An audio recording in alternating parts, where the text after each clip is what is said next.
अस्सलाम वालेकुम, this is Zara Shafi and you are watching Sprite commentary box T20 world cup special 2024। और जैसा कि आप जानती हैं कि पाकिस्तान भर में ही आज ईद उल अज़हा रिवायती जोश व खरोश के साथ मनाई जा रही है और हम भी बड़े खुश होते कि इस मुसरत मौके पर अगर हम आपसे ये शेयर करते कि पाकिस्तान ने भी सुपर एज के लिए क्वालिफाई कर लिया है तो क्या ही बात होती, लेकिन अनफॉर्चुनेटली ऐसा नहीं हो सका। गो कि पाकिस्तान कल आयरलैंड से तो जीत गया है 3 विकेटों से, लेकिन मिडिल ऑर्डर एक बार फिर से नाकाम हुआ। लेकिन हमारे बॉलर्स छाए रहे, उनकी डोमिनेंस बरकरार रही। लेकिन मिडिल ऑर्डर बार बार क्यों फेल हो रहा है और हमें टेल एंडर्स पर ही इन्हिसार क्यों करना पड़ा है कि वो आके हमें मैच जितवाएंगे?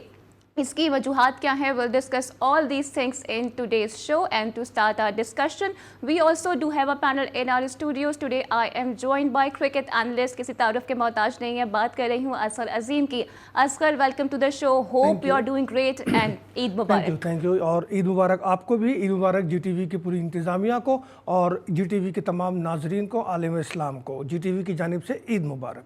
बिल्कुल। और कल के मैच से ही आगाज़ करते हैं असगर। मिडिल ऑर्डर एक बार फिर से नाकाम हुआ। जीत तो हम गए, लेकिन ये किस तरह की जीत थी कि वहाँ भी हमें स्ट्रगल करना पड़ा? बिल्कुल सही कहा आपने कि आयरलैंड के ख़िलाफ़ होना तो हमें चाहिए था कि हम 8 विकेटों से, 9 विकेटों से, 7 विकेटों से जीतते, लेकिन हमने वहाँ देखा कि हमें जद्दोजहद करनी पड़ी और 18.5 ओवर में हमें स्कोर ने हासिल किया। 109 रन का हदफ था और अलमिया ये है कि मिडिल ऑर्डर एक बार फिर नाकाम हुआ। तो देखिए, बात सिर्फ ये है कि जब मिडिल ऑर्डर तरतीब दिया जा रहा था, जब स्क्वाड बनाया जा रहा था वर्ल्ड कप के लिए, तो उस वक्त क्या इंतज़ामिया सो रही थी? उस वक्त उन्हें ख्याल क्यों नहीं आया? और आपने कल ये देखा कि एक बार फिर अबरार अहमद को बेंच पे बिठाया गया और शादाब चहीते को प्लेइंग 11 में शामिल किया गया और वो डक पे आउट हो गया। और अब ये देखें कि शादाब को एज ए बैट्समैन खिलाने का तजर्बा टोटल नाकाम रहा। अगर एज ए बैट्समैन खिलाना था तो पहले दिन से ही किसी रेगुलर बैट्समैन को टीम में शामिल किया जाता ताकि ये खला पूरा हो सके और शायद मैच के नताइज भी जो है कुछ मुख्तलिफ होते, क्योंकि किसी एक प्लेयर का मिसफिट हो जाना पूरी टीम के लिए नुकसान का बाइस बनता है। 2 मैच पे वो डक पे आउट हुए हैं, शादाब की आप बात कर रही हैं, और 2 मैचेस में उन्होंने बॉलिंग नहीं कराई है, तो इस पर भी मैं आऊँगी।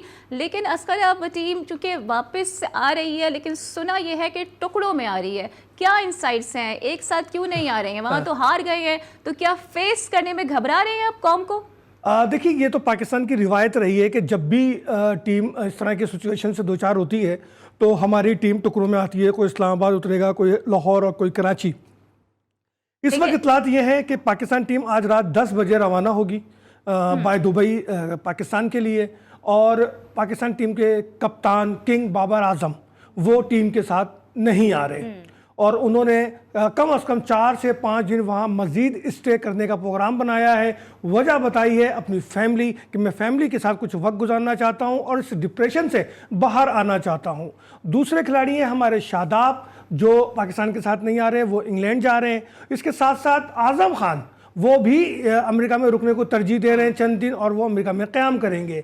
जबकि अजहर महमूद, गैरी क्रिस्टन, मोहम्मद वसीम और मोहम्मद आमिर ये भी इंग्लैंड जा रहे हैं। तो यूँ समझ लें कि ये 6-7 अफराद जो है वो टीम के साथ नहीं आ रहे, और फिर दीगर जो गैर मुल्की कोचेज़ हैं टीम के साथ वो भी अपने अपने वतन को जा रहे हैं और पाकिस्तान के साथ नहीं आ रहे। गोया काउंटी के लिए जा रहे हैं। देखिए, काउंटी के लिए जाए या किसी के लिए भी जाए, मतलब ये है कि यहाँ पर वापस आकर फौरी तौर पर टीम की रिपोर्ट जो है वो हेड कोच ने भी देनी है, सीनियर मैनेजर ने भी देनी है, पाकिस्तान टीम के कप्तान ने भी देनी है। तो इनको ये रिपोर्ट अपनी अपनी देनी है, जिसके बाद जो है वो जिस सर्जरी की बात हो रही थी उस सर्जरी पे जो है काम शुरू होगा। लेकिन यहाँ ज़रा इतलात ये हैं कि इस सर्जरी में भी कुर्बानी के 3 हिस्से हो रहे हैं। ठीक है, लेकिन आपको क्या लगता है कि बाबर आजम क्यों नहीं आ रहे हैं? क्योंकि इस वक्त तो वो मीडिया की जीनत बने हुए हैं, हेडलाइंस की जीनत बने हुए हैं। क्या डर गए हैं, खौफजदा हैं? और यकीनन मीडिया से बचना ही चाह रहे हैं, इसलिए चंद दिनों के बाद वो अपनी फैमिली के साथ आएंगे और खामोशी से आएंगे, खामोशी से अपने घर चले जाएंगे। उसके बाद वो अपनी रिपोर्ट जमा कराएंगे। मेरा ख्याल है कि 23 या 24 तारीख को शायद वो रिपोर्ट जमा कराएं। इससे पहले तो मुश्किल लग रहा है, जो उनका शेड्यूल हमें पता चला है। तो बाबर आजम को चाहिए था कि टीम के साथ आए, अपनी चीज़ों को यहाँ पर एक्सेप्ट करें, जो गलती हुई है वो मीडिया में भी बताएं, अपने चेयरमैन को भी बताएं। मज़ीद क्या रिपोर्ट देंगे? कल उन्होंने प्रेसर की है, सब बता दिया है, सारा मलबा उन्होंने पिचेस पे डाल दिया है। कह रहे हैं इस पिच पे मुझे बता दें 50 से ज्यादा स्कोर किस बैट्समैन ने किया है, किस टीम से वो बिलोंग करता है। लेकिन साथ में एक बात और उन्होंने कही है कि पाकिस्तान टीम की जो है वो बैटर्स हमारे नहीं चले, हमारे बल्लेबाज नहीं चले, हमारे बॉलर्स ने अपना काम किया। इससे पहले की प्रेस कॉन्फ्रेंस उठाएं तो वो कहते हैं कि जी वो बॉलर्स ने काम किया और हमारे बैटर नहीं चले, और कभी कहते हैं बैटर चल गए तो हमारे बॉलर्स नहीं चले। तो खुद बाबर आजम को अभी तक ये बात समझ में नहीं आई कि उनकी टीम जो लेकर गए थे उनकी असल स्ट्रेंथ क्या थी, और यही वजह है कि टीम जो है वो उसकी कारकर्दगी में वाज़े तौर पर वो फ़र्क नज़र आया। ग्रुपिंग, दोस्ती यारी और ये फ़र्क, और कल भी दोस्ती यारी शादाब को खिलाना क्या था, किसका फैसला था शादाब को खिलाने का? क्या बाबर आजम का था, कि सीनियर मैनेजर का था, क्या अजहर महमूद का था, क्या गैरी क्रिस्टन का ये फैसला था? जिसका भी ये फैसला था इंतहाई गलत और अहमकाना फैसला था। शादाब को एज ए बॉलर लेकर गए थे, एज ए बॉलर ही उनको खिलाना चाहिए था, और अगर शादाब से बॉलिंग नहीं करानी तो भाई अबरार ने क्या गुनाह किया है? कौन से ऐसी खता उससे हो गई है, या आपकी मर्जी के बगैर उसको टीम में शामिल किया गया और आप उससे इंतकाम ले रहे हैं? क्यों ले रहे हैं? बाबर 11 जो है अबरार अहमद से इंतकाम क्यों ले रही है? क्यों कोच बीच में नहीं बोल रहे हैं? क्यों सीनियर मैनेजर और जो टूर सिलेक्शन कमेटी होती है इन सबको मिलाकर वो क्यों जवाब नहीं दे रहे कि आखिर अबरार अहमद का कसूर क्या है? क्या उसको जबरदस्ती किसी ने आपके जो बातें आपने गुज़िश्ता शो में की थी ना, हमने सोशल मीडिया पर उन्हीं बातों की झलक देखी है। देखिए, हम जो बात करते हैं ना वो हकाइक की बुनियाद पर करते हैं, और जो लोगों के दिल में बात है, जो उसके दिल में सवाल है, हम वो सवाल उठा रहे हैं। और वो सवाल सिर्फ इसलिए उठा रहे हैं कि हमें क्रिकेट से प्यार है, अपने वतन से प्यार है। हम नहीं चाहते कि हमारी क्रिकेट खत्म हो, हमारे क्रिकेट के मैदान जो है वो हॉकी की तरह वीरान हो जाए, और फिर वो वक्त आए कि लोग सिर्फ पीसीबी का पैसा खाएं और क्रिकेट कहीं नजर ना आए। तो उस वक्त हॉकी इज प्रोग्रेसिंग और क्रिकेट जवाल पजीर का शिकार हो रही है। बिल्कुल यही है। देखिए, अगर शारजा में जावेद मियादाद छक्का ना लगाते, तौसीफ अहमद एक रन ना लेते, तो आज पाकिस्तान में क्रिकेट इतने उरूज पर नहीं होती। गैर एलानिया तौर पर क्रिकेट जो है वो नेशनल गेम नहीं होता, हॉकी जवाल पे नहीं जाती।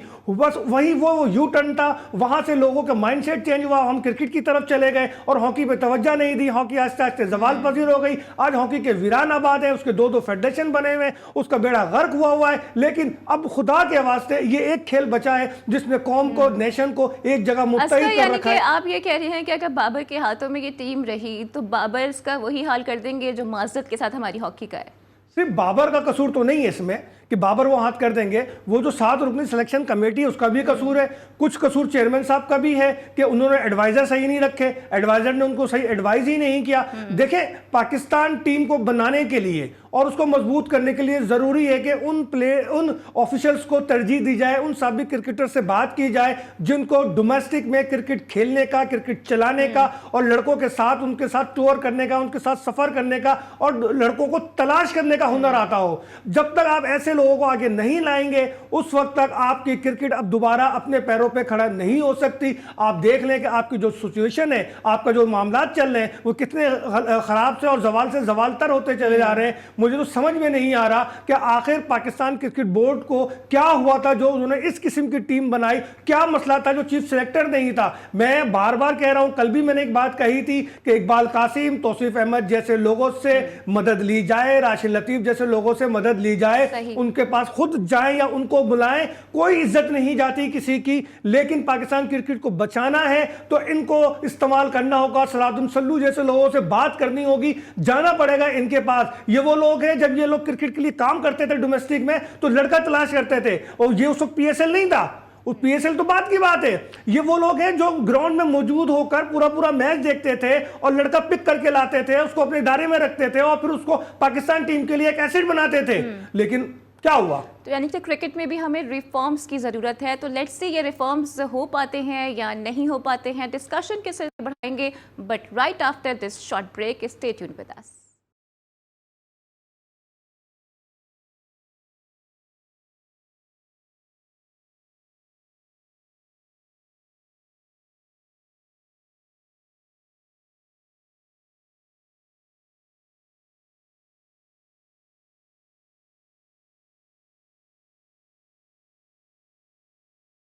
Welcome back to Sprite commentary box. T20 world cup special 2024 और सोशल मीडिया पर जी बाबर को लेकर एक डिबेट चल रही है। बहुत से लोगों की राय है कि बाबर को कैप्टेंसी छोड़ देनी चाहिए और बहुत से लोग ये समझते हैं कि बाबर को ही रिटेन करना चाहिए एज अ कैप्टन। तो हमें ज्वाइन कर रहे हैं senior sports analyst Ali Salman. उनसे जान लेते हैं कि इस पर उनकी राय क्या है। Ali Salman, welcome to the show, hope you are doing great and obviously Eid Mubarak. और साथ साथ मेरा ये सवाल भी है कि आपको क्या लगता है कि बाबर स्टेप डाउन हो जाने चाहिए या फिर उन्हें ही अब रिटेन करना चाहिए अंटिल चैंपियंस ट्रॉफी 2025?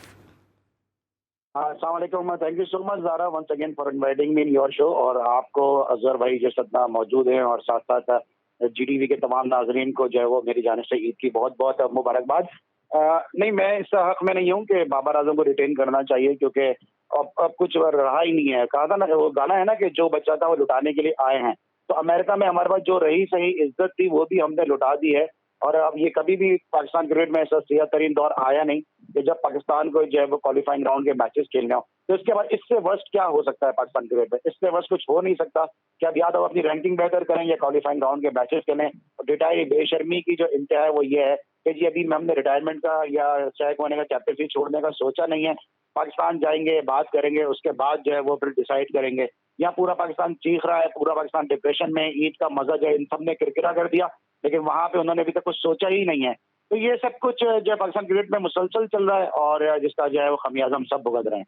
लेकिन उन्होंने जो बॉल है वो मोहसिन नकवी के कोर्ट में डाल दी है। वो कह रहे हैं चेयरमैन पीसीबी अगर कहेंगे कि रिजाइन कर दो तो मैं रिजाइन कर दूंगा। ज़ारा, अगर मैं एक दिन शो अच्छा नहीं करूँ ना तो मुझे रात को नींद नहीं आती है कि आज मेरा शो अच्छा नहीं किया, आज मेरा कंटेंट अच्छा नहीं गया है। तो ये कैसा कप्तान है पाकिस्तान का, ये कैसा पाकिस्तानी है कि अभी भी जो है वो दूसरों को डिपेंडेंट है कि वो जो है कि वो मोहसिन नकवी साहब फैसला करेंगे। इंसान पूरी दुनिया से झूठ बोल सकता है, अपने आप से झूठ नहीं बोल सकता। इनका ज़मीर इस बात की कैसे गवाही दे रहा है कि ये पाकिस्तान को लेट डाउन करते हैं? जब दो मुल्कों का मैच होता था, एक मुल्क का झंडा जो है वो ऊपर जाता है, एक मुल्क का झंडा नीचे आता है। इनको कैसे ये गवा रहा है कि पाकिस्तान का जो सब जलाली परचम है वो नीचे आए? और ये अभी सोच रहे हैं कि, और ये इस बात का इंतजार कर रहे हैं कि इनको मोहसिन नकवी कहेंगे कि ये छोड़ दें। इनमें थोड़ी सी भी शर्म होती, हया होती, थोड़ी गैरत होती तो ये खुद वहीं उसी प्रेस कॉन्फ्रेंस में कहते कि भाई मैं एज ए प्लेयर खेलने के लिए तैयार हूँ, मैं as a captain of Pakistan को मजीद सर्व नहीं कर सकता, मैंने बहुत ज्यादा लेट डाउन कर दिया पाकिस्तान को। अली, शर्म हया तो शर्म हया वालों के पास होती है।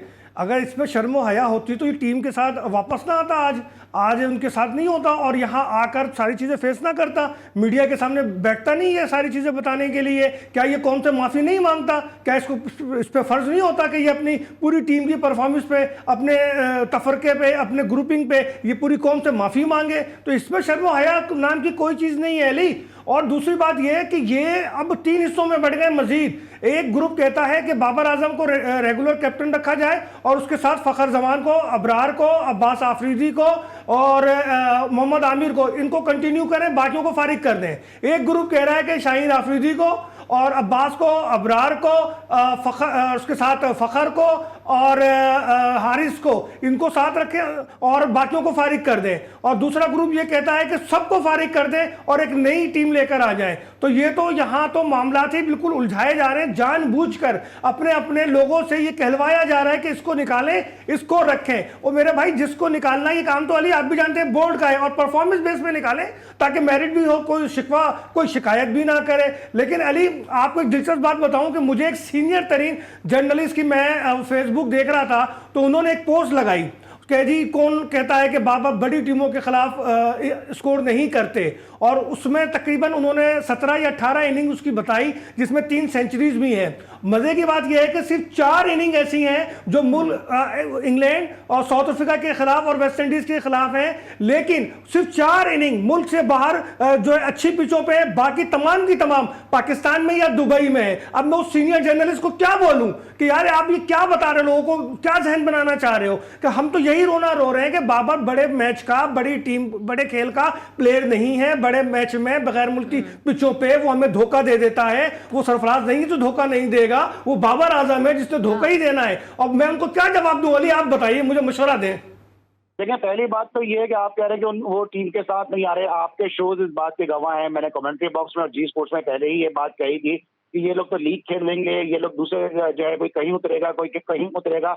हमने आपने यही पाकिस्तान में रहना है और हमने आपने यही गले मिल मिल के एक दूसरे के कंधे पे सर रख के रोना है। तो वही अभी हम ईद के दिन भी हम रो रहे हैं, आप भी बैठ के शिकवा कर रहे हैं, मैं भी बैठ के गिरिया कर रहा हूँ और ज़ारा भी बैठ के नुहा करना है इस बात पे कि पाकिस्तान की टीम की परफॉर्मेंस अच्छी नहीं है। ये तो कोई लीग खेलने चला जाएगा, कोई कहीं चला जाएगा और कोई कहाँ जाके कम गलत करने के लिए छुट्टियां गुजारने, कोई मालदीव चला जाएगा और कोई स्पेन चला जाएगा। तो ये तो इन लोगों का हमेशा से वतीरा रहा है।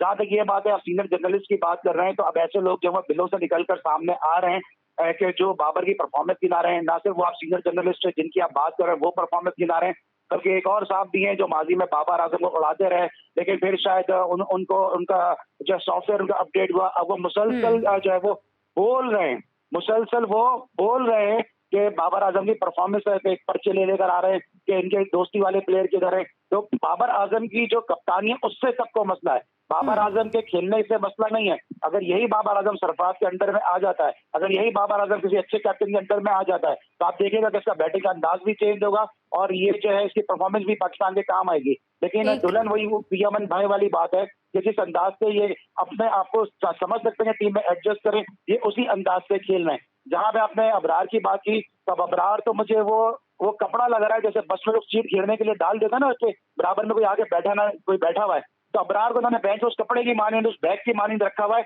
इस जगह कोई ना बैठे, ये जगह सिर्फ अबरार की है। अच्छा अली सलमान, लेकिन अगर सोशल मीडिया पे आप देखें ना तो लोगों ने बाबर को एक बार फिर से किंग का ताज पहना दिया है और कहा जा रहा है कि उन्होंने विराट का और धोनी का भी रिकॉर्ड तोड़ दिया है। क्या समझते हैं, कोई सिमिलैरिटीज हैं?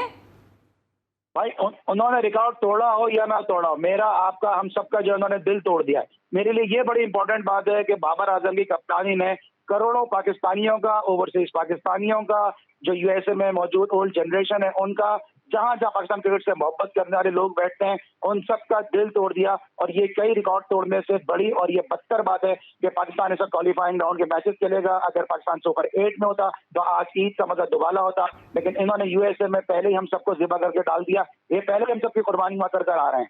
अली बाबर ने अपनी कप्तानी में 3 आईसीसी इवेंट में और एक एशिया कप में शिरकत की।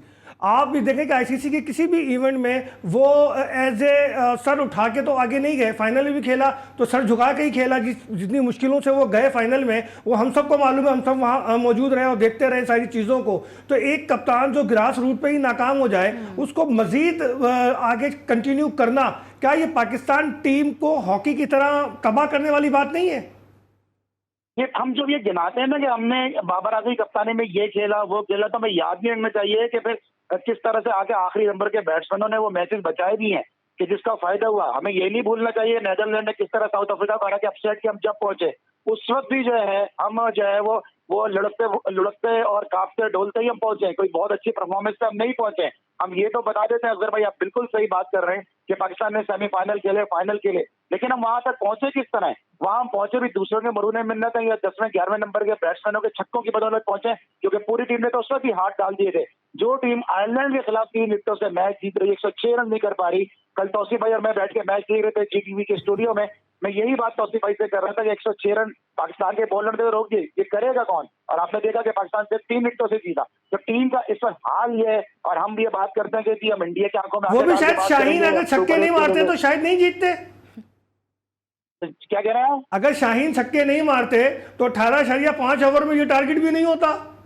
पर शाहीन को छोड़े ना, आप अगर अब्बास आफरीदी 17 रन नहीं करता, तो जब आप इतनी इंपॉर्टेंट वो पार्टनरशिप है कि जो अब्बास आफरीदी ने 17 रन स्कोर किए, और मुझे उनके उन 17 रन से नेहरू कप में अकरम रजा, लेकिन अली सलमान बड़ी मासूमाना सी बात की है बाबर ने। वो कहते हैं कि टीम में 11 प्लेयर्स हैं, अब मैं सबकी जगह तो नहीं खेल सकता।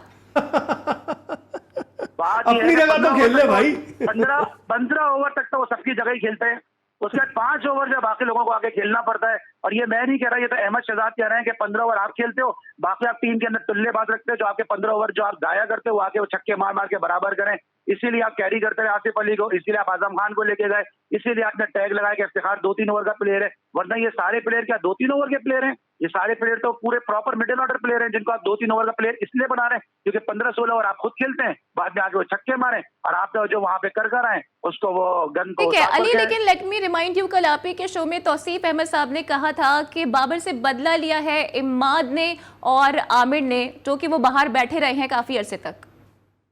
देखिए, बदला बाबर से नहीं लिया, बदला लिया है पाकिस्तान से, और किसी हद तक उनका कहना इसलिए भी सही है क्योंकि हम सब ये बात कर रहे हैं कि जी इफ्तिखार को फेस कराया सुपर ओवर में, फखर नॉन स्ट्राइकर एंड पे रहा। उससे पहले कोई ये बात नहीं कर रहा कि आमिर ने 18 रन किस तरह दिए, वो भी यूएसए जैसी टीम के सामने। फिर इमरान वसीम ने अपनी प्रेस कॉन्फ्रेंस में कहा कि जी टीम हारी है। यार जब टीम हारी है तो फिर क्रिकेट में मैन ऑफ द मैच का तस्वुर क्या है?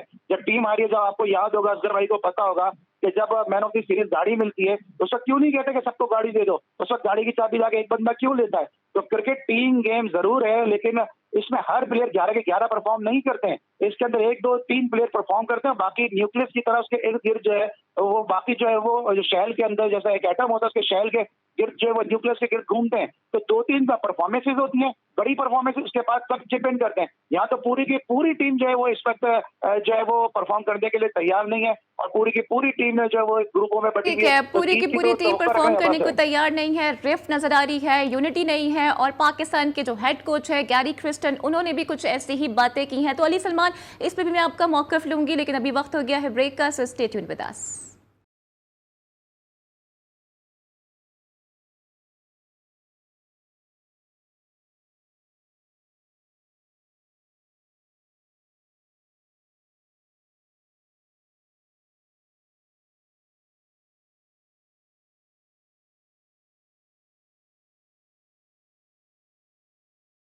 Welcome back to Sprite commentary box. T20 world cup special 2024 और कौमी टीम के हेड कोच यानी कि गैरी क्रिस्टन भी अब प्लेयर्स पर बरस पड़े हैं, और उन्होंने कहा है कि इन्हें यही नहीं पता है कि कौन सा शॉट कब खेलना है, और टीम में इत्तेहाद भी नहीं है।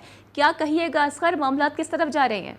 चलिए, गैरी क्रिस्टन की आंखें खुल गई, बड़ी अच्छी बात है कि उनको भी समझ में आया। गो कि उन्होंने सिर्फ चंद दिन पहले ही वर्ल्ड कप से टीम को ज्वाइन किया था, और उन्हें तो कोई पूरी कहानी का पता ही नहीं था।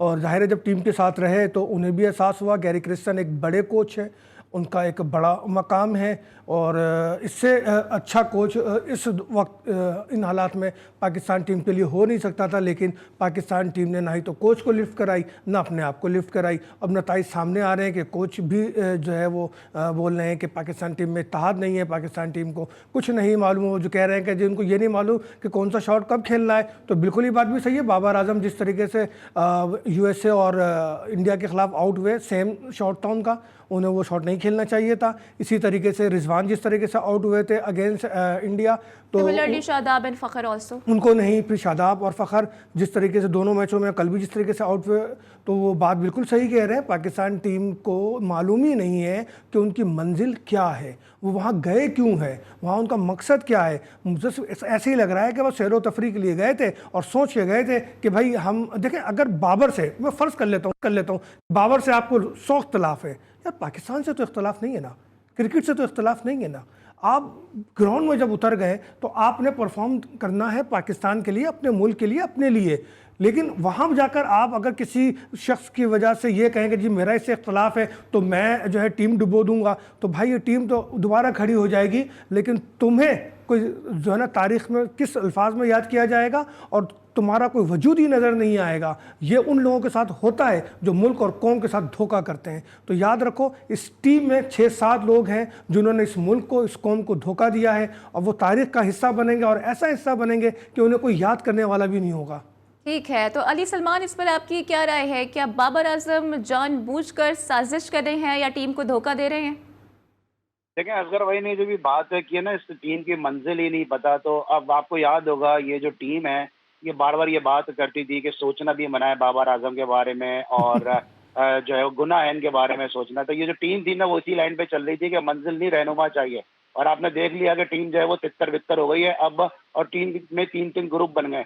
तो जो मंजिल नहीं और रहनुमा मांगते हैं उनके फिर ग्रुप ही बनते हुए नजर आते हैं।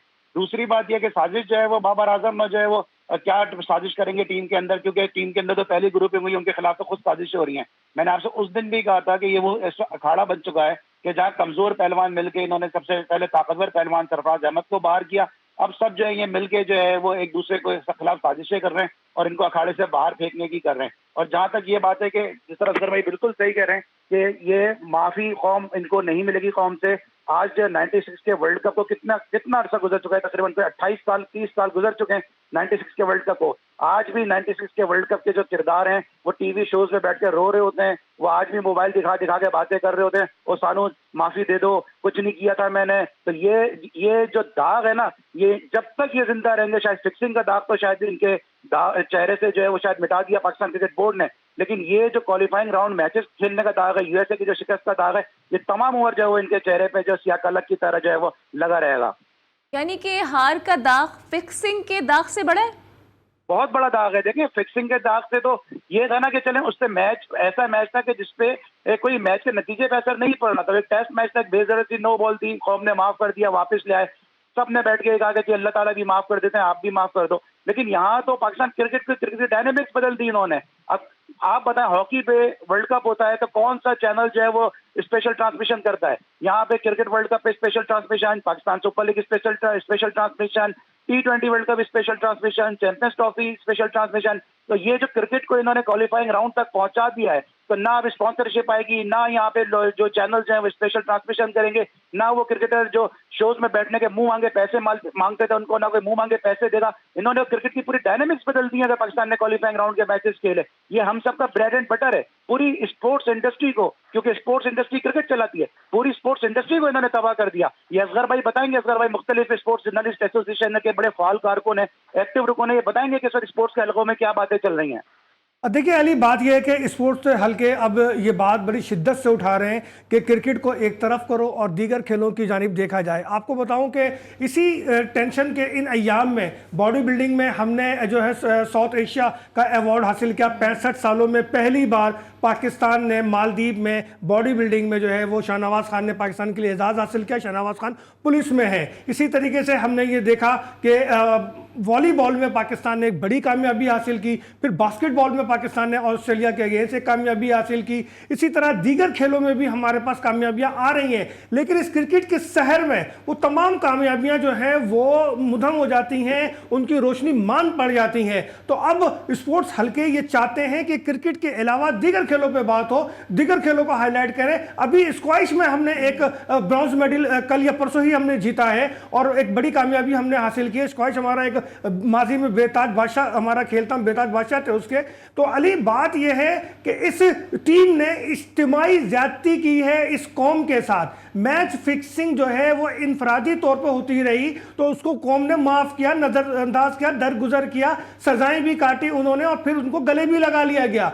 लेकिन ये जो सिचुएशन सामने आई है जहां हम क्वालिफाइंग राउंड खेलने जा रहे हैं, ये इस क्रिकेट के साथ इज्तिमाई ज्यादती है और इस इज्तिमाई ज्यादती के जिम्मेदारों को जब तक लियाकताबाद के चौक पे लटकाया नहीं जाएगा, जब तक इनको कज़ाफी स्टेडियम के सामने जहां पे श्रीलंका के अटैक हुआ था वहां पे नहीं लटकाया जाएगा, उस वक्त तक सुकून नहीं मिलेगा। ये क्रिकेट वापस नहीं आएगी। इन्हें निशाने इबरत बनाया जाए तभी मामला आगे बढ़ेंगे, तभी कोई दूसरा ऐसी हरकत करने की कोशिश नहीं करेगा। मैं मानता हूं यार, अख्तलाफात सबके होते हैं, एक घर में भी अख्तलाफात होते हैं, किचन में भी अख्तलाफात होते हैं, लेकिन इज्तिमाई मामले में अख्तलाफात को एक तरफ रखना पड़ता है, परफॉर्मेंस देनी पड़ती है। इन लोगों ने तो बस, मैं क्या बोलूं, मेरे मुंह से कोई ऐसे अल्फाज निकल जाएंगे कि पैमरा मुझे नोटिस भेज देगा कि आपने ऑन एयर ये जुमला कह दिया है। लेकिन असगर भाई, बात यह है कि आप बिल्कुल सही कह रहे हैं कि जो इन्होंने किया है कि जब तक फिक्सिंग के मामला थे, जो हम जैसे लोग ये बात करते थे कि इनको जो टेंटेड प्लेयर है, मोहसिन खान जैसे लोग बात करते थे टेंटेड प्लेयर को पाकिस्तान टीम तक नहीं आना चाहिए, उस वक्त तक लोग जो है ना वो पराई आग में हाथ ताप रहे थे। अभी जब ये इस शिकस्त के बाद हर घर तक ये आग पहुंची है कि पाकिस्तान हार गया, पाकिस्तान क्वालिफाइंग राउंड के मैचेस खेलेगा, इसीलिए हर आदमी जो है वो दर्द से करहा रहा है और हर आदमी दर्द से जो है वो बिलबिला रहा है। इस वक्त बिल्कुल सही बात है कि हमें हॉकी की जानिब देखना चाहिए और जी टीवी और जी स्पोर्ट्स और जो कमेंट्री बॉक्सेस ने मुसलसल हॉकी के हवाले से बात की है। हैदर हुसैन हमें मुसलसल इस हवाले से। एक लास्ट सवाल मैं आपसे लेना चाहती हूँ। गैरी क्रिस्टन ने कहा है कि फिटनेस के भी मामला खराब हैं और इन्हें गेम अवेयरनेस, गेम सिचुएशन की अवेयरनेस भी मालूम नहीं है और यही वजह है कि इसी वजह से हम बहुत पीछे रह गए हैं दीगर टीम से। देखें, हम एक ऐसे मुल्क में रहते हैं कि जहाँ पे अगर हम अंग्रेजी बोलते हैं ना तो हमें बहुत इंटेलेक्चुअल समझा जाता है, हम अरबी बोलते हैं ना तो हमें बहुत मजहबी समझा जाता है, और अगर हम उर्दू बोलते हैं तो ये रसवाई का बाइस समझा जाता है।